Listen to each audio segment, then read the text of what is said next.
এডিনগরে এবং এখানে যে এডিনগর উচ্চ মাধ্যমিক বিদ্যালয়ের সামনেই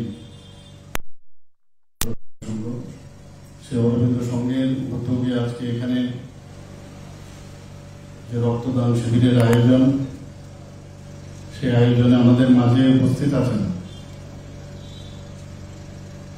আমাদের বাদারঘাট কেন্দ্রের যিনি মাননীয় বিধায়িকা শ্রীমতী মীনা রানী সরকার মহোদয়া, এখানে উপস্থিত 39 নম্বর ওয়ার্ডের আগরতলা মিউনিসিপাল কর্পোরেশনের সম্মানিত কর্পোরেটর শ্রী অলোক রায় মহোদয়, উনিও বিস্তৃত এখানে আমরা কি কি ডেভেলপমেন্ট এই এলাকায় হয়েছে সে বিষয়ে উনি আমাদের সামনে রেখেছেন।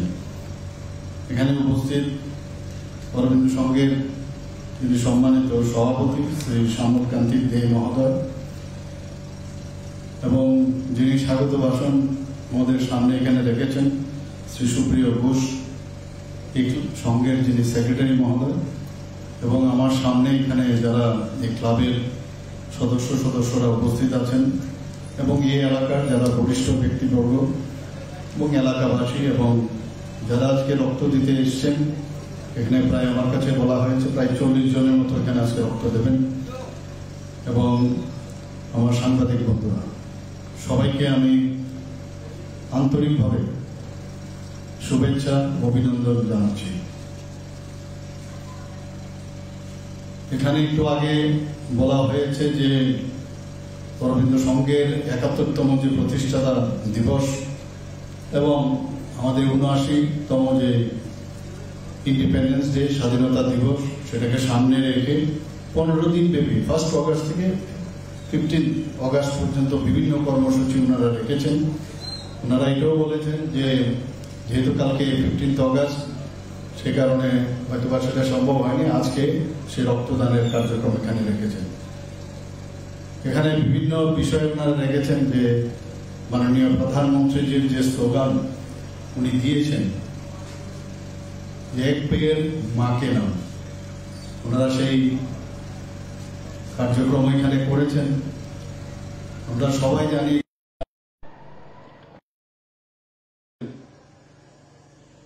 মানুষের জন্য, আমাদের জীবনের জন্য কতটা তারা কাজ করে।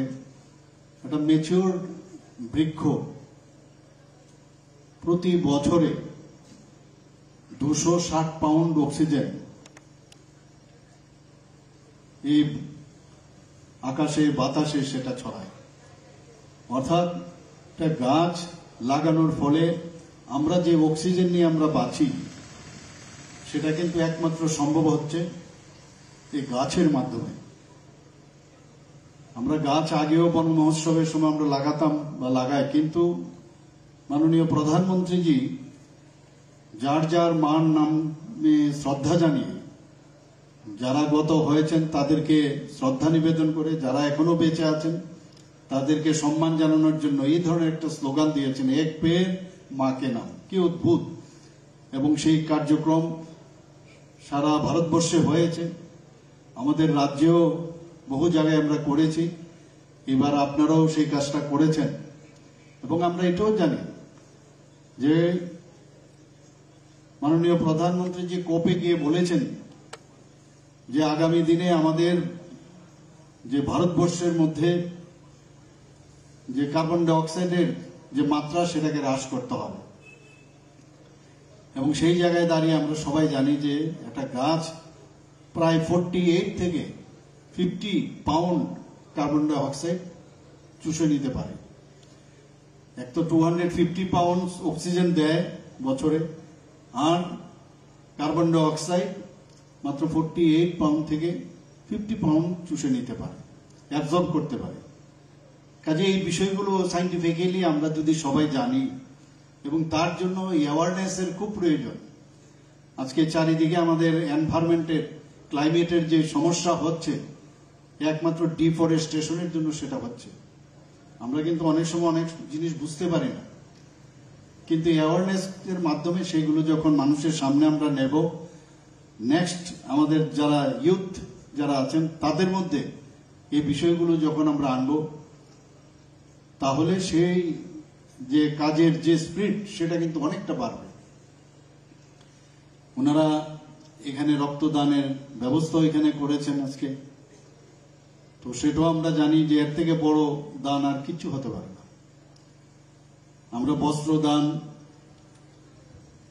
বিদ্যাদান, অর্থদান, অন্নদান, শিক্ষাদান, সব দান, কিন্তু শরীরের থেকে কোনো জিনিস দেওয়া, রক্ত দেওয়া, এবং সেগুলোর কিন্তু আমি যেগুলো বললাম বস্ত্রদান, বিদ্যাদান, অর্থদান এবং অন্নদান বা শিক্ষাদান, সেগুলো কিন্তু আপনি পয়সার বিনিময়ে কিনে এনে আপনি দান করতে পারেন, কিন্তু রক্তদান কিন্তু পয়সার বিনিময়ে আপনি বাজার থেকে কিনে আনতে পারবেন না। তো সেই জায়গায় দাঁড়িয়ে আজকে আমরা জানি যে এখানে আমাদের ভগবানও এমন ভাবে আমাদের শরীর তৈরি করে দিয়েছে এবং বলছে যে তুমি একমাত্র দান করতে পারো, এবং মানুষের জন্য প্রকৃত দান শরীরের ভিতর থেকে যেটা দেবেন সেটা দিলে তার মধ্যে যে ঐশ্বরিক যে একটা ফিলিং, সেটা কিন্তু এই দানের মাধ্যমে আসে। আপনি অন্যান্য যেসব দান আছে তার মধ্যে কিন্তু সেই ফিলিংসটা নাও আসতে পারে, কিন্তু এর মধ্যে দান কিন্তু আলাদা। আপনার রক্ত আরেকজনের শরীরে যাচ্ছে, এবং এই ধরনের আজকে আপনাদের যে অরবিন্দ সংঘের যে এই কার্যক্রম, সেটা দেখে অন্যান্য যে সংঘ বা ক্লাব বা অন্যান্য যেসব সংস্থা তারাও কিন্তু উদ্বুদ্ধ হবে। রক্তদানে যখনই আমি শুনি রক্তদানের ব্যবস্থা কোনো জায়গায় বা শিবির হচ্ছে, আমি কিন্তু সেখানে যাওয়ার চেষ্টা করি, কারণ এতে করে একটা রেনেসাঁস তৈরি হচ্ছে। ভারতবর্ষের বহু রাজ্য থেকে আমরা কিন্তু অনেক ধাপ আমরা এগিয়ে এসেছি। ত্রিপুরাতে কিন্তু মানুষের মধ্যে আমরা দেখেছি যে কিছু একটা প্রবণতা থাকে, কিছু করার, কিছু দেওয়ার একটা প্রবণতা, with due respect to other states. আমি বলবো না অন্য জায়গায় করে না, কিন্তু আমাদের মধ্যে অনেক কিছু সেই চিন্তা ভাবনা, এবং যেহেতু আমরা আস্তিকের ভাবনা চিন্তায় থাকি, নাস্তিক হলে এগুলো হয় না, কিন্তু তো এর মধ্যে আমাদের মধ্যে শিক্ষা, সেই জ্ঞানের কারণে আমাদের মধ্যে সেই ইচ্ছাটা প্রকাশ হয় যে কিছু একটা করি, আমরা সমাজের জন্য কিছু করি।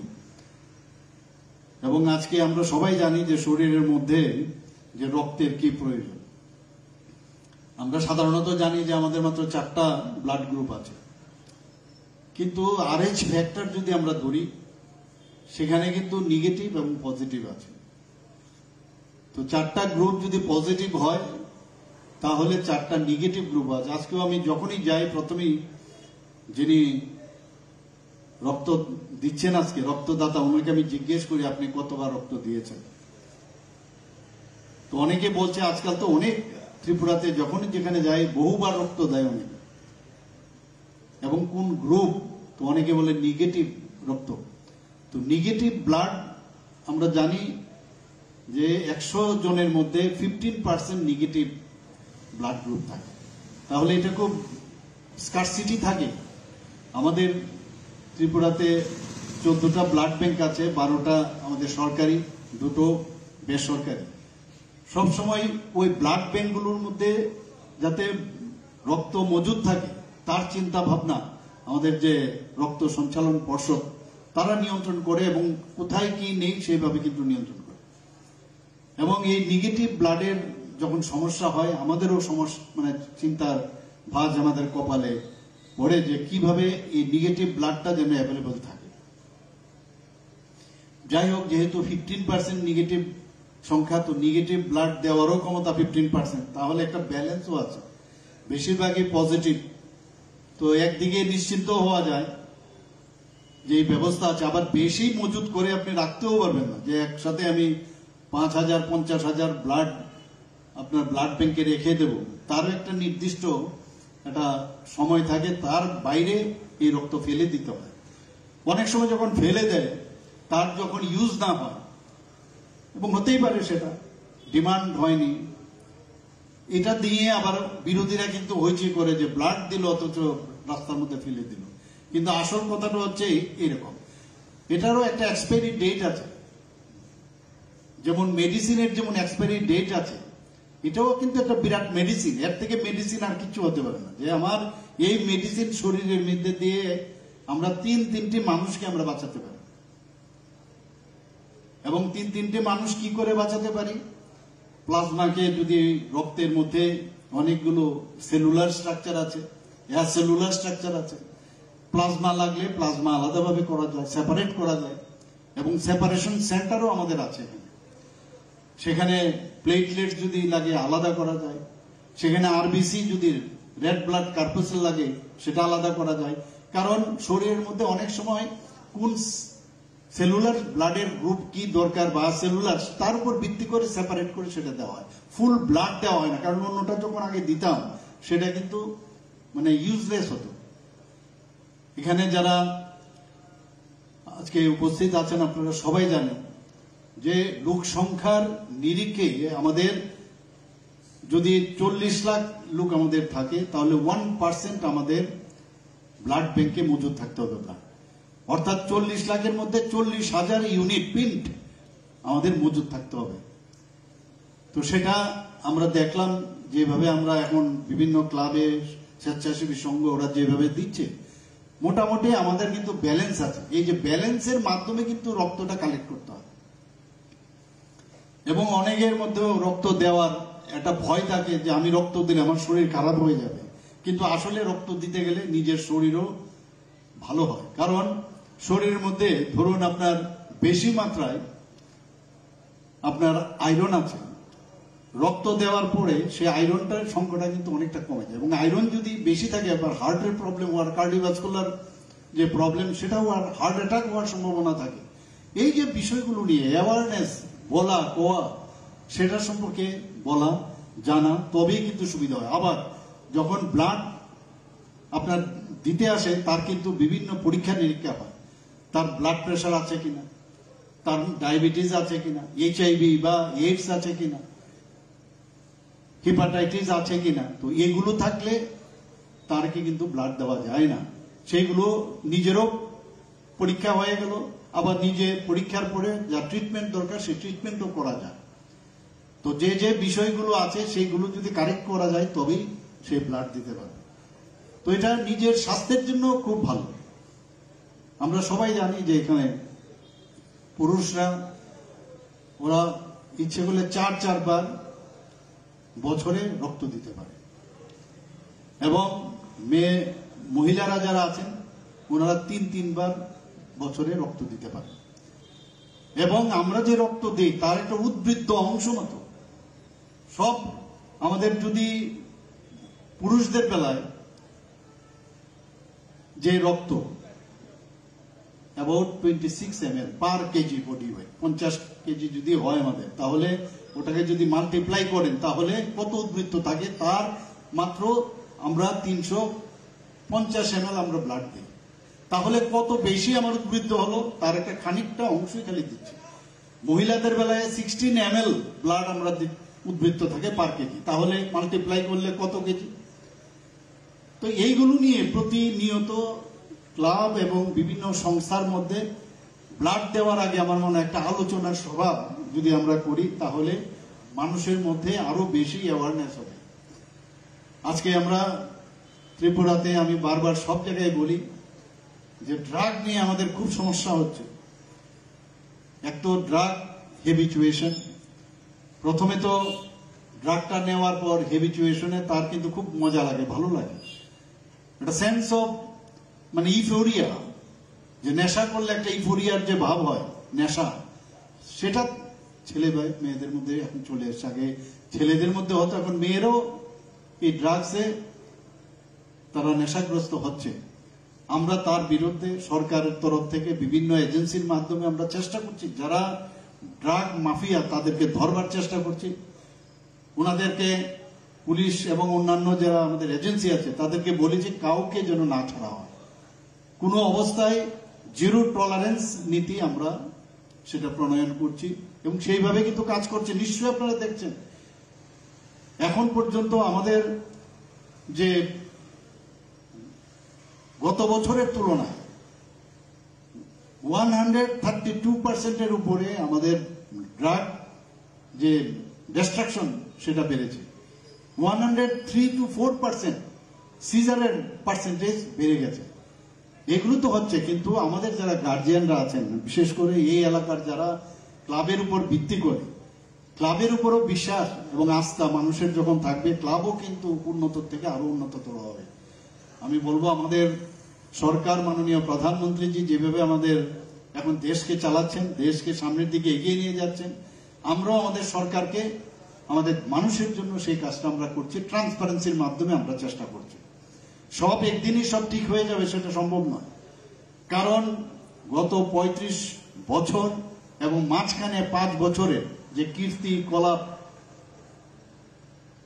যে কংগ্রেসের নেতৃত্বাধীনের যে সরকার ছিল 5 বছর, এবং 35 বছরের যে নেতৃত্বাধীন কমিউনিস্টদের সরকার ছিল, যেসব কাজ করে গেছে সেই কাজগুলো কিন্তু এখনো এই আবহাওয়ার থেকে এখনো যায়নি, এই ত্রিপুরার থেকে এখনো যায়নি, অনেক টাইম নেবে।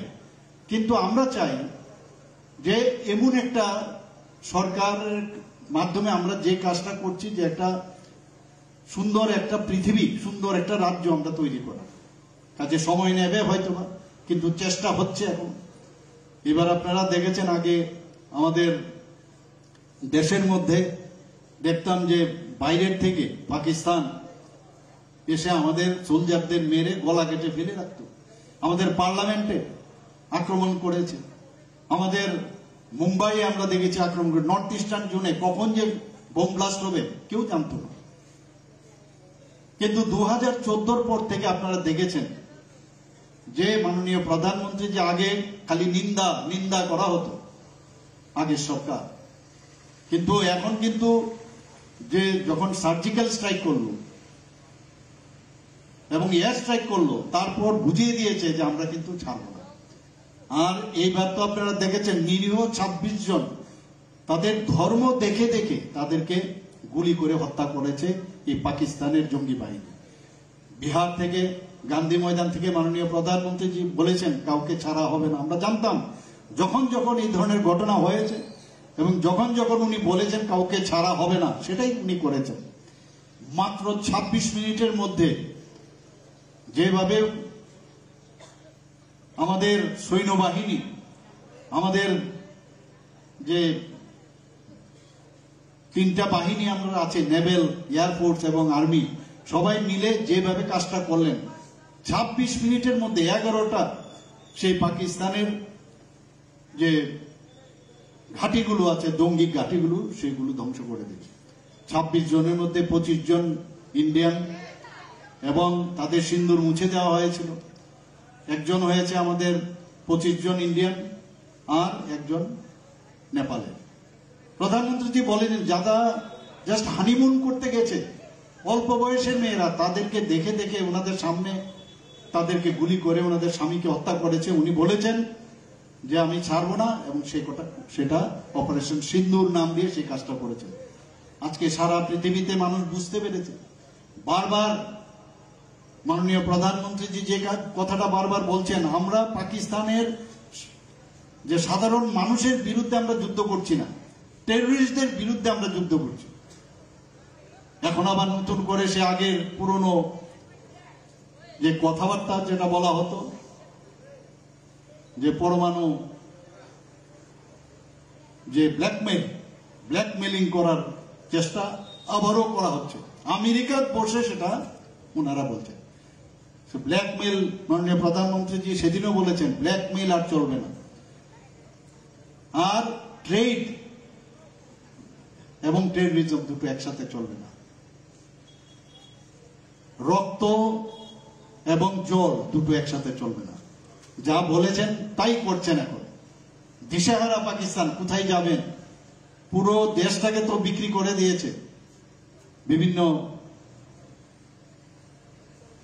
যে দেশের কাছে। সেখানে খাওয়া দাওয়ার অবস্থা ভালো নেই, জিডিপির রেট খুব কম, সেখানে খাদ্য নেই, বিচ্ছিরি অবস্থা। আর এখন আমাদের দেশ আজকে সেই জায়গায় কোন জায়গায় চলে গেছে। আমরা আজকে চতুর্থ যে ইকোনমিক্যাল যে গ্রোথ, চতুর্থ স্থানে চলে এসেছি, 11 থেকে চতুর্থ স্থানে। আমরাও ত্রিপুরার কিন্তু আপনারা সবাই জানেন কত মানদণ্ড আছে, প্যারামিটার, সেগুলো দেখে আমরা বুঝতে পারি আমরা স্টেট ঠিকভাবে চলছে কেন। জিএসডিপির কথা যদি বলি, নর্থ ইস্টার্ন রিজনের মধ্যে আমরা এখন সেকেন্ড হাইস্ট, একটা ছোট রাজ্য, সারা ভারতবর্ষের মধ্যে তৃতীয় ছোট রাজ্য। নর্থ ইস্টার্ন জোনের মধ্যে এত বড় আসাম বা অন্যান্য আরো প্রদেশ আছে, 8টা অষ্টলক্ষ্মী নাম দিয়েছে, তার মধ্যে ত্রিপুরা এখন সেকেন্ড পজিশন। পার ক্যাপিটা ইনকামের কথা যদি বলি, ত্রিপুরা এখন সেকেন্ড স্টেট। তো সব দিক দিয়ে আমরা উন্নতির দিকে আমরা চলছি। এখানে আমাদের যে লক্ষ্য, যে আগামী দিনে যে থার্ড পজিশন অর্থনীতিতে আমরা আসব, সেটা নিশ্চয়ই হবে।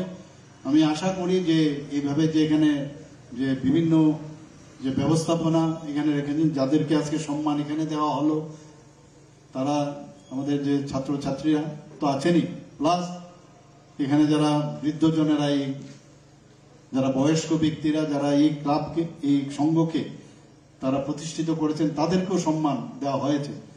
একটা সমাজের মধ্যে যখন বড়দের সম্মান দেওয়া হবে, তখনই কিন্তু বড়রাও নিজে ছোটদেরকে সম্মান দেবে। সম্মান কিন্তু এইভাবে আনা যায় না, গায়ের জোরে সম্মান আনা যায় না, এবং সেটা আনুষ্ঠানিক যেন না হয়, সেটা সবসময় যেন হয়।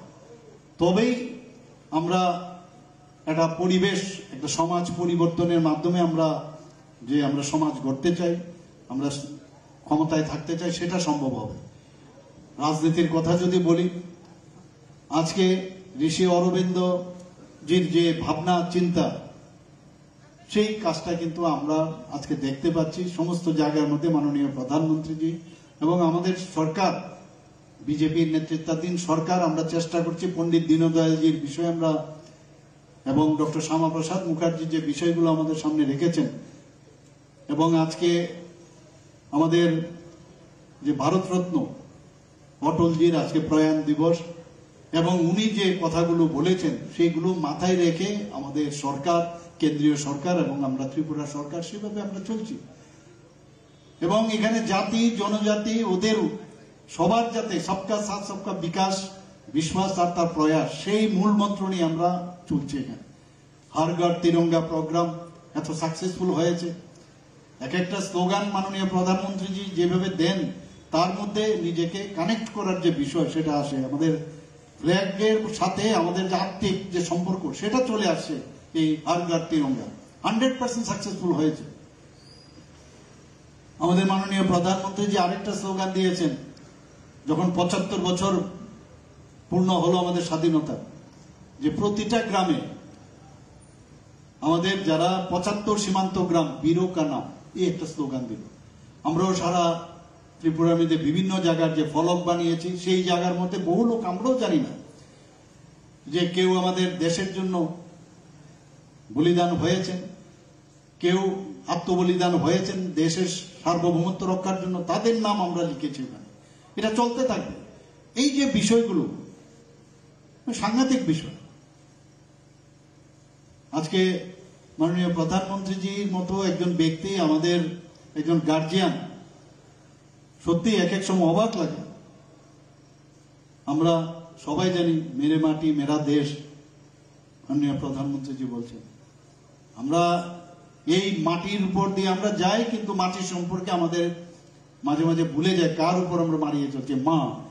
মাকে স্মরণ করার জন্য উনি বলেছেন মেরে মাটি মেরা দেশ। তো এই যে দেশের জন্য, নিজের সার্বভৌমত্ব রক্ষার জন্য যেভাবে আমাদের মাঝে মাঝে আমাদের, এটা কিন্তু নিজেদের ফ্যামিলি হোক, নিজেদের পাড়াই হোক, বিভিন্ন সংঘ বা ক্লাবের এরিয়াই হোক, মাঝে মাঝে শান্তির জন্য কিন্তু শক্তিও প্রদর্শন করতে হয়। অনেক সময় মনে করে কিচ্ছু হবে না, কিচ্ছু হবে না, মানে গলার শিরা ফুলিয়ে ভালো ভালো জোরে কথা বললেই যে কিছু হবে, সেটা নয়। Action is always better than words. আমরা সেই কাজটা করছি আমাদের সরকার। আমরা জানি বেশি কিছু কিছু লোক ব্যতিক্রমী জীবনযাত্রা চালাতে চায়, বিভিন্নভাবে অর্থনীতির দিকে ধাবিত হচ্ছে। আমি ওনাদেরকে হুঁশিয়ার করে দিচ্ছি যে এখনো সময় আছে, একটু সাবধান হয়ে যান। এবং যারা ড্রাগ মাফিয়ারা আছেন, ড্রাগের সাথে যুক্ত, এখনো সময় আছে, তাড়াতাড়ি নিজেদেরকে সামলিয়ে নিন। এবং ভালোভাবে চলতে গেলে যা যা দরকার, এই সরকার সেই শক্তি কিন্তু প্রয়োগ করবে, এতটুকু আমি বলতে পারি। আগামী দিন আমি আর বিশেষ কিছু বলছি না। আজকের যে ৭১তম প্রতিষ্ঠাতা দিবস অরবিন্দ সংঘের, সবাইকে এই উপলক্ষে এখানে উপস্থিত থাকার জন্য এবং এটাকে উদযাপন করার জন্য সবাইকে হার্দিক অভিনন্দন, শুভেচ্ছা জানিয়ে আমার কথা বলা শেষ করছি। নমস্কার।